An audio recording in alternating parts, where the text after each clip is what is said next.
Infelizmente, vejo tantos líderes de igreja que se promiscuíram, que se perderam. Mas vejo homens e mulheres íntegros que não se corromperam. Eles não traíram seus cônjuges ou se perderam em heresias, defraudando a sã doutrina com tão torpes liturgias. Não extorquem os cristãos para poder se locupletar. Honram a Deus com sua vida e não vivem a enganar. São dignos e honestos, dão a vida por amor, amam a Deus com seu chamado e o fazem com maior temor. Ensinam as Escrituras com toda a idoneidade, reverberando a sã doutrina. São escravos da verdade. Não trocaram seu tesouro, preferiram o que está no céu,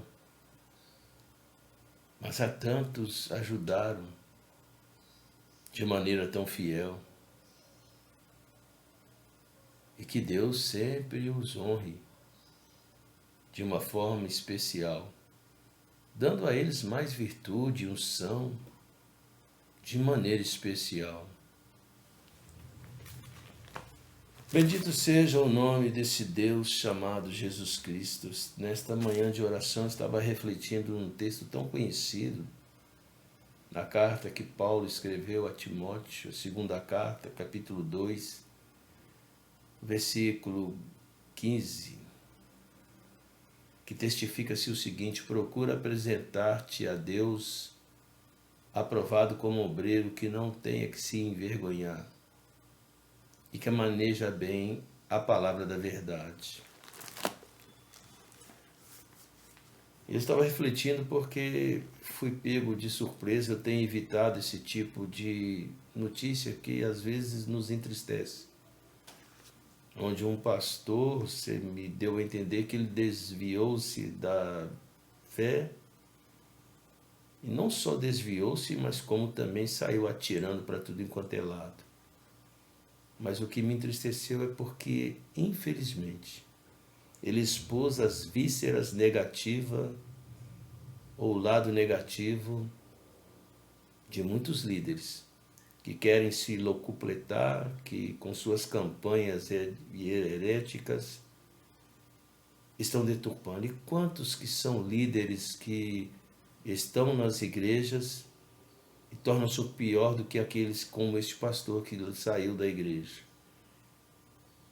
Começou com um rapaz, era um podcast, perguntando por que ele deixou a igreja. Então ele começou a vomitar todo o seu ódio, sua mágoa, enfim.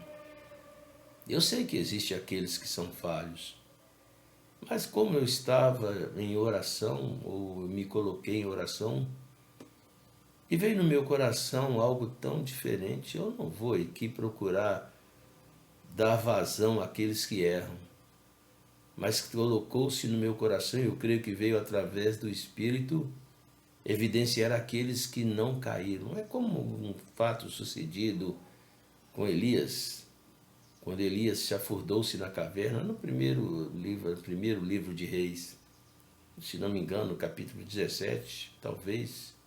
Eu não sei ao certo se é 17.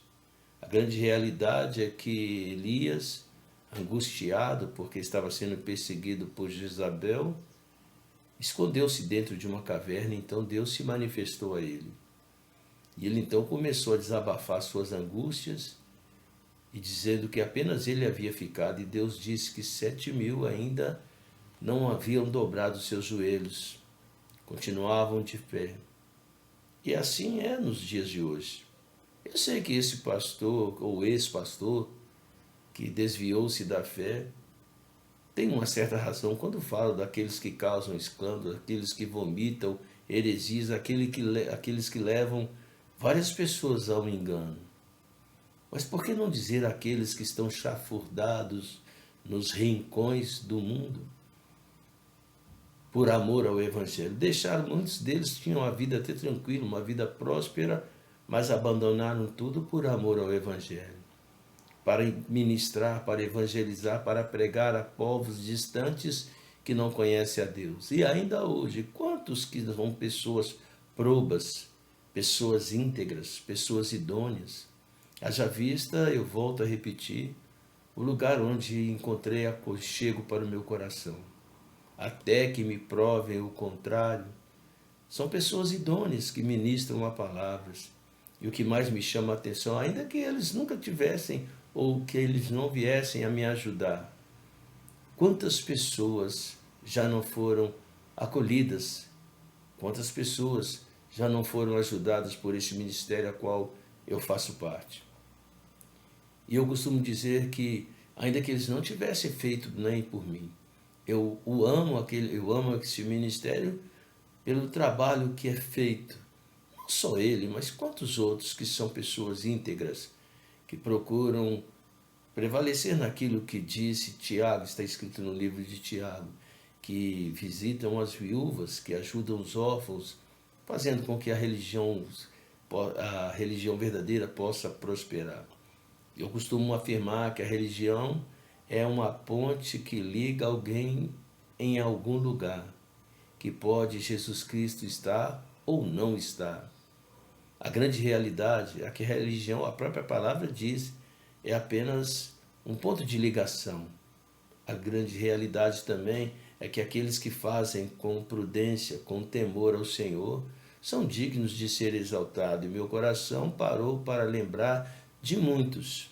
Não quero citar nomes, mas eu sei que existem muitas pessoas que são, volto a repetir, pessoas dignas, pessoas probas, pessoas que abrem os seus celeiros, que arrebanham não para si, mas com um desejo profundo de compartilhar. Esse pastor questionou sobre as ofertas de sacrifício.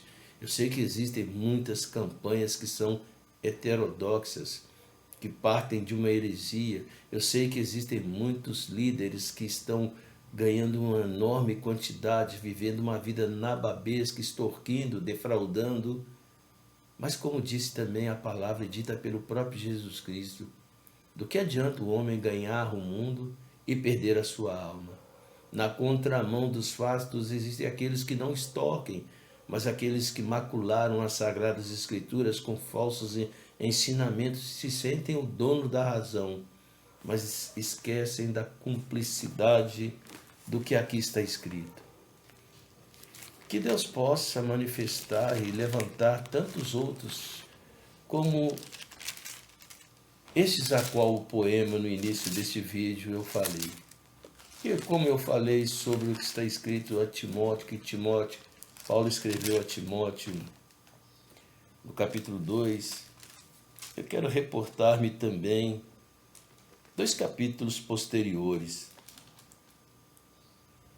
No capítulo 4, em que Paulo escreve o seguinte para Timóteo: exorto-te, pois, diante de Deus e de Cristo Jesus, que há de julgar os vivos e os mortos na sua vinda e no seu reino.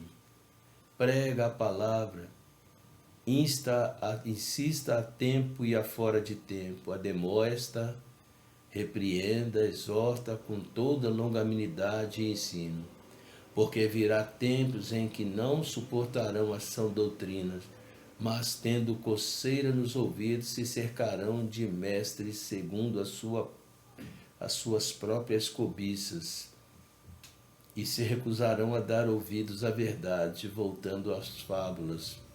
Tu, porém, sê sóbrio em tudo, sofre as aflições e faz a obra de um evangelista,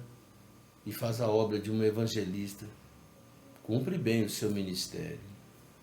Eu sei que como nesta profecia, porque tornou-se uma profecia, existem os falsos mestres, existem os que extorquem, existem as pessoas réprobas, só existe os traficantes. Eu sei que é uma comparação muito forte, porque existem infelizmente os drogados, os viciados.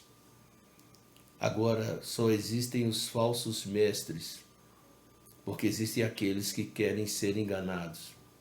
Na maioria dos casos é assim, aqueles que não querem compromissos com Deus, renúncia. arrependimento, porque a síntese do Evangelho é esse, a base do Evangelho é arrependa-te e creia no Evangelho. Foi o que disse Pedro no seu grande sermão, numa lacônica frase, arrependei-vos. Foi o que disse Jesus, e que nós venhamos a ter no coração, em nossos corações, este mesmo propósito, de, ainda que muitos não queiram a verdade, mas se apenas um, entre 1000, aceitar as verdades que estão aqui nas Sagradas Escrituras, terá valido a pena. Por isso, importa que o Evangelho seja pregado. Uns pregam por porfia, outros pregam por soberba, outros pregam de boa mente.